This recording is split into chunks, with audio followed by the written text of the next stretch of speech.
ओम नमः शिवाय। शिव ही सदा सहाय। ओम नमः शिवाय। गुरुजी सदा सहाय।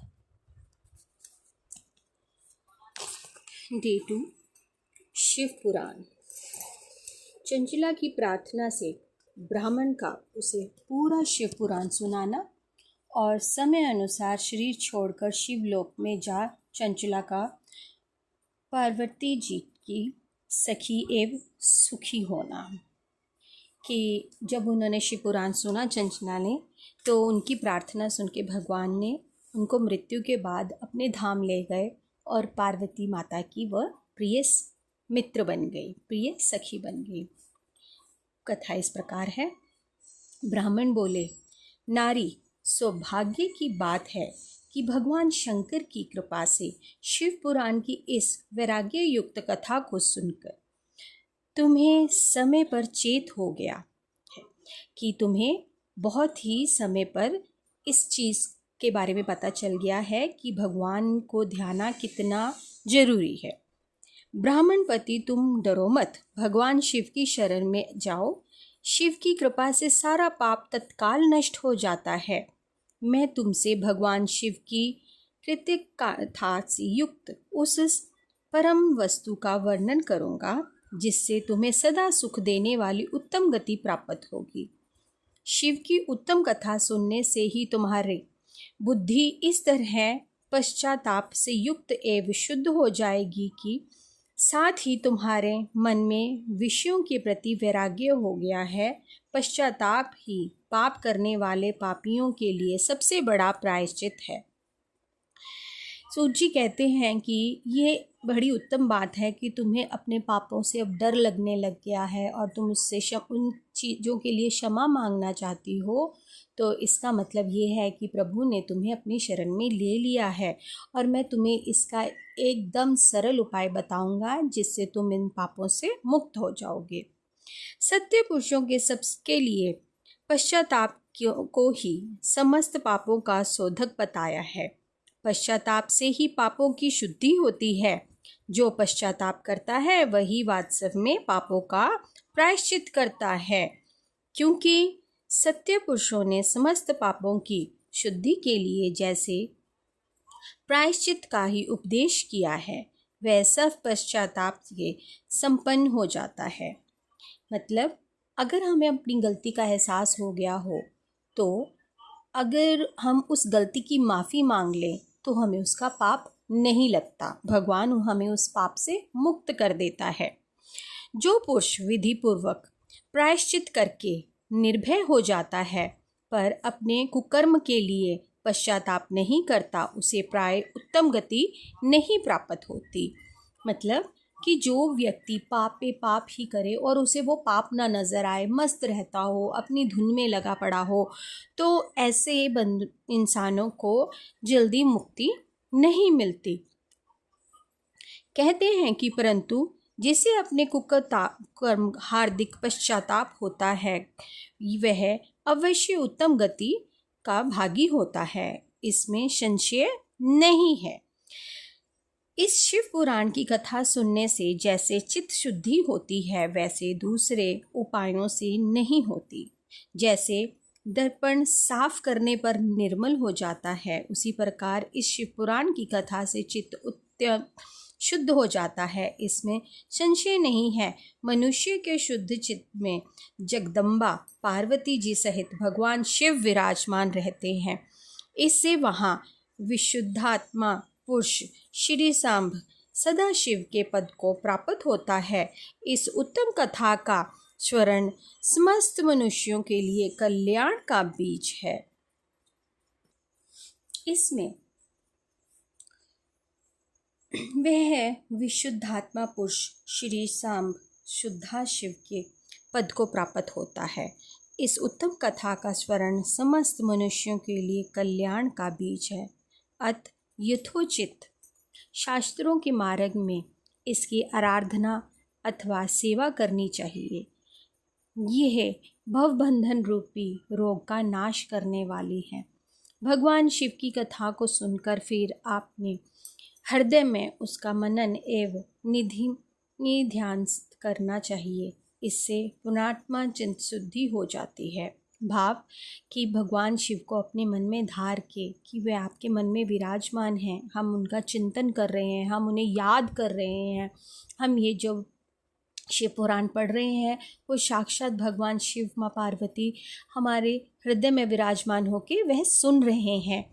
तो ऐसे भाव होने से तो हमारी ये भक्ति शुद्ध हो जाती है, हमें इसका फल प्राप्त हो जाता है, उनकी कृपा हम पे बरसती है। चित्त शुद्धि होने से महेश्वर की भक्ति अपने दोनों पुत्रों ज्ञान और वैराग्य के साथ निश्चय ही प्रकट होती है। तत्पश्चात महेश्वर के अनुग्रह से दिव्य मुक्ति प्राप्त होती है। इसमें संशय नहीं है। जो मुक्ति से वंचित है उसे पशु समझना चाहिए, क्योंकि उसका चित्त माया के बंधन में अस्त है। वह निश्चय ही संसार बंधन से मुक्त नहीं हो पाता।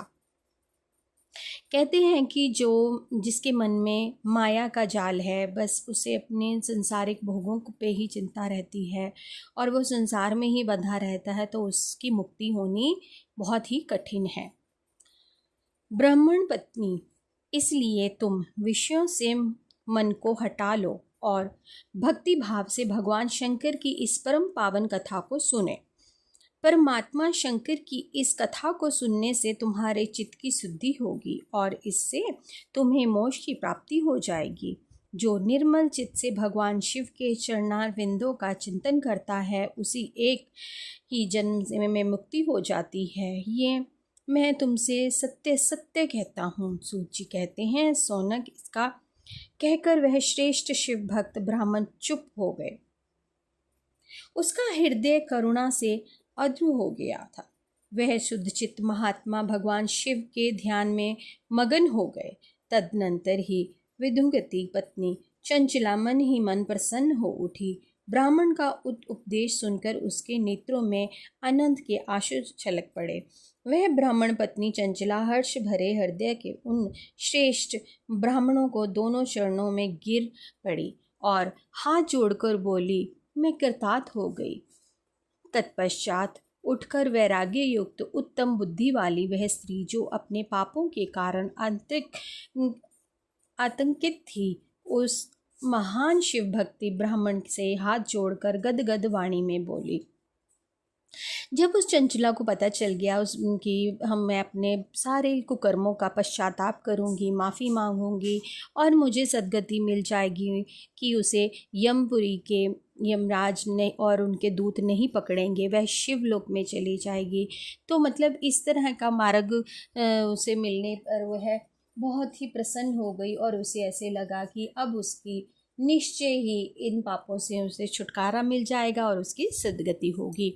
तो इस तरह वह वो ब्राह्मण जी के चरणों में गिर के पड़ी और उनसे बार बार अपने उद्धार के लिए, अपने कल्याण के लिए रो रो के प्रार्थना करने लगी। चंचला ने कहा, ब्राह्मण शिव भक्तों में श्रेष्ठ स्वामिन, आप धन्य हैं, परमात्मा दर्श है और सदा ही परोपकार में लगे रहते हैं, इसलिए श्रेष्ठ साधु पुरुषों में प्रशंसा के योग्य हैं। साधु, मैं नरक के समुद्र में गिर रही हूँ, आप मेरा उद्धार कीजिए, उद्धार कीजिए। पौराणिक अर्थ तत्व से ही संपन्न जिस सुंदर शिव पुराण की कथा को सुनकर मेरे मन में संपूर्ण विषयों से वैराग्य उत्पन्न हो गया, उसी इस शिव पुराण को सुनने के लिए इस समय मेरे मन में बड़ी ही श्रद्धा हो रही है।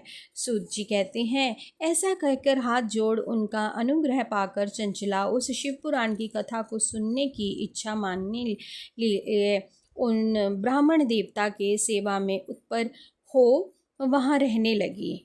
तदनंतर ही शिव भक्तों में श्रेष्ठ और शुद्ध बुद्धि वाले उन ब्राह्मण देवता ने उसी स्थान पर उस स्त्री को शिव पुराण की उत्तम कथा सुनाई।